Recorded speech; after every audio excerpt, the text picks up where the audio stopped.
What is child support? Separating couples with children often need to address the issue of children's expenses and how these are to be paid. The person with the majority care of the children is usually entitled to child support from the other party.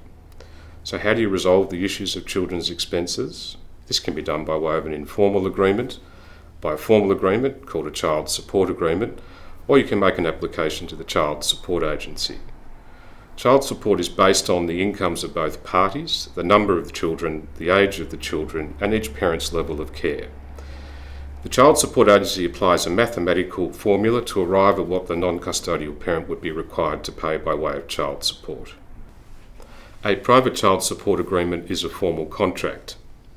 It's also possible to have a private child support agreement where you and your partner agree to contract outside of the Child Support Agency and create your own private agreement.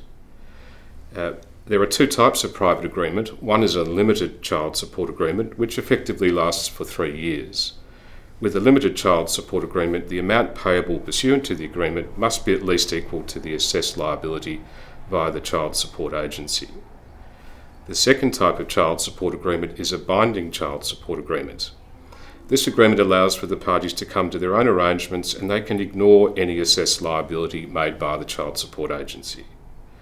A binding child support agreement lasts until the child or children turn 18 and is binding on both parties.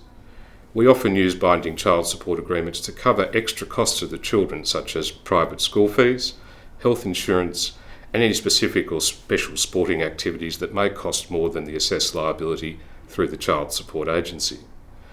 Private child support agreements allow the parties to have flexibility and to be creative for the arrangements for child support.